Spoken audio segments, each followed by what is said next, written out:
Hi everybody, Miss Southall here with the next instalment of the Year 5-6 learning video. Miss Simmons has a challenge for us. She's going to be coming up next and she'll explain what that is. Then we're going to be reading the next chapter of The House with Chicken Legs, and after that we're going to do the shout outs. Just a point, because most children in Year 5-6 are now back in school, the shout outs is a little bit shorter than it is normally, but that doesn't mean to say that we don't appreciate every single bit of work that we get in, because we do. It's lovely to see everybody. We will see you soon. Take care. Bye. Okay, so at the Carlton Junior Academy, we've been looking at living things in their habitats in our science lessons, and Year 5-6 have been looking at around the world in their geography lessons. So what I thought would be nice for us to do is to create our own ecosystem to show off any endangered animals or anything that you think needs attention. So there's some examples of some habitats that will be inserted somewhere in this video of examples of ones that you can do. So the ones that I've shown you are mainly endangered animals, so that's what you could focus yours on as well, and then you could write a little paragraph about why they're endangered or why you've chosen that habitat to identify. So it's basically just identifying a needed habitat, so it could be sea creatures, insects, bugs, birds, anything like that, and then create your own habitat. So you could use a shoebox, you could use a basket, get creative with it, and then send in your designs to me or your class teacher on Class Dojo, and I will review them and choose a winner.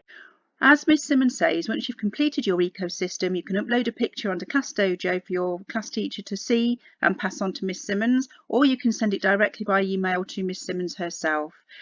It's entirely up to you. Miss Simmons will then look through them and then she will choose a worthy winner. So here are some examples. You might like to pause the video and have a closer look. Good luck, everybody.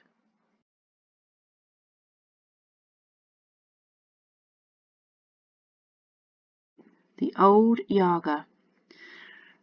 I know the retired house and the old Yaga's stall is somewhere on the edge of the market, so I weave my way through the makeshift streets in a great circle, checking my hands every few minutes to make sure I'm not fading.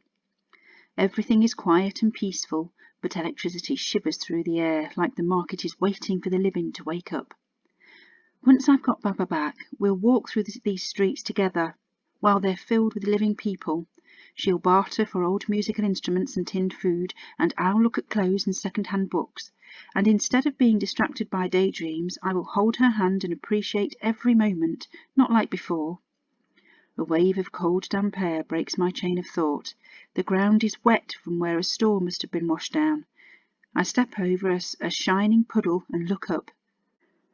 What do you see? The voice makes me jump. I squint into the darkness in the direction the words came from.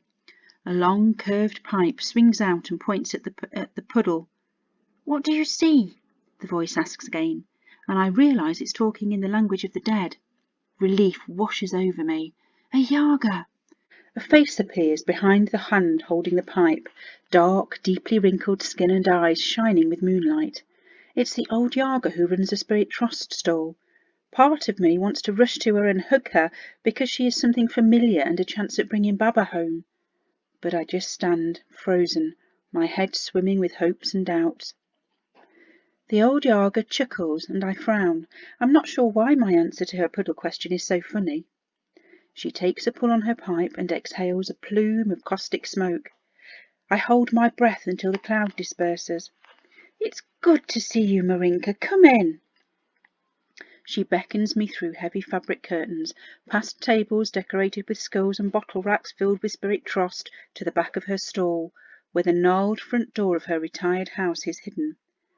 A picture of a bottle of Spirit Trust has grown over the wood, with raised images of the dead all around it. Most people would mistake them for depictions of the living, but I recognise the signs.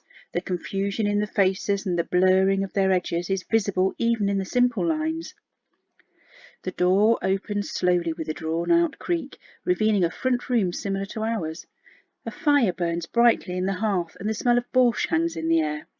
Shining copper pots and pipes are piled up in the corner, though, where Baba would keep her musical instruments, and there are old books and papers strewn across the floor in front of the rickety shelf.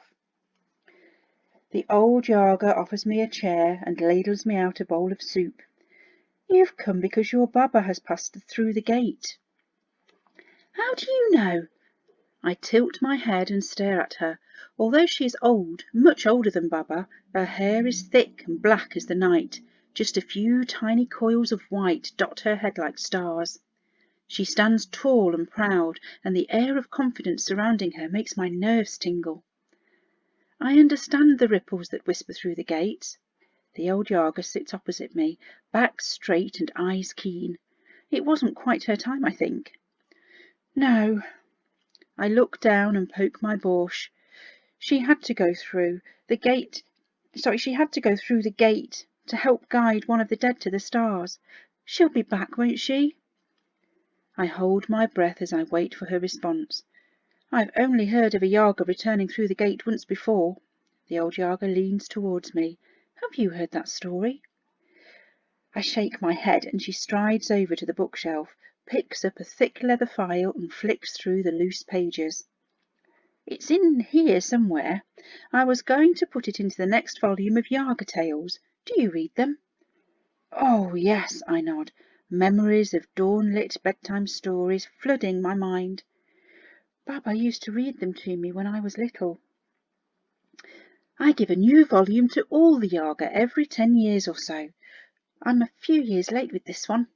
Finding the time to press over 1,000 copies is difficult. 1,000 copies, I whisper. I had no idea there were so many Yaga. I've only ever seen fleeting glimpses of one or two here at the market. For a moment it feels comforting to know that there are so many others, and I begin to imagine what they might be like. But then I push the thoughts away. It's pointless wondering, because I'll never know them. They all lead secret, lonely lives like me. The old Yaga returns to the table with a few yellowing pieces of paper. Here's the story. Can you read it? I glance at the ornately written words and shake my head. It's in the language of the dead. That's not a problem, is it? You've been doing fine this evening, much better than the last time I saw you. Heat rises into my cheeks. Baba and the old Yaga always spoke in the language of the dead when we visited, so I never paid much attention to their conversations. Looking back, I suppose I should have tried harder to be polite. I look at the words on the paper again and start to read slowly. The baby who would not be guided. Once, in the days of taller trees and longer summers, a baby came to the gate, carried on the back of an easterly breeze. She had red hair and a cheery smile, and the impatience and temper of a bee in a jar. My eyes widen, and I read faster. The Yaga gave her a spoonful of goat's milk, swaddled her in her horsehair blanket, and sang lullabies to soothe her restless soul. As the baby calmed and fell asleep, the Yaga kissed her cheeks and sent her through the gate, as was the custom and her responsibility. But the baby drifted back, so the Yaga fed her a spoonful of damson jelly and swaddled her in her own headscarf and sang the songs of old. The baby fell asleep once more, and the Yaga kissed her cheeks and sent her through the gate. But the baby drifted back. The Yaga, fearful that the baby would fade away, as souls do when they don't return to the stars, took a deep breath to fill her lungs with courage, held the baby tight, and stepped into the gate herself. Being heavier than the dead, who float to the stars, she fell into the black ocean.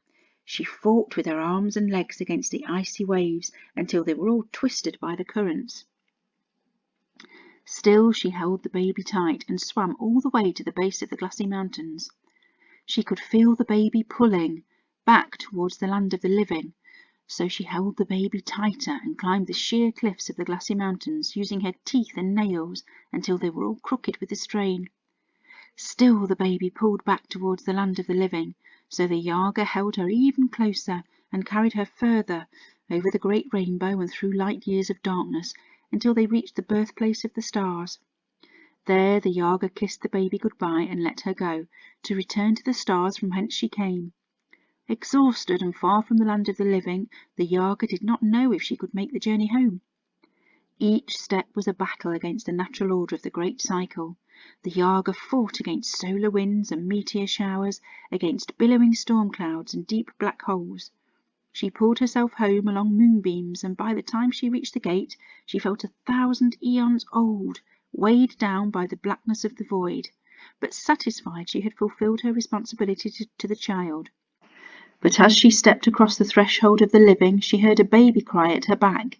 She turned around to find the red-haired baby girl holding on tight to her shawl, smiling her cheery smile.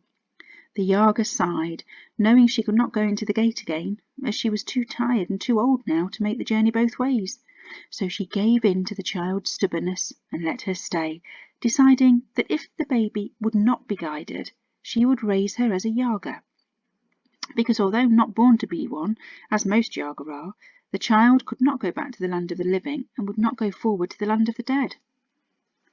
I finished the story and put the paper down with trembling fingers.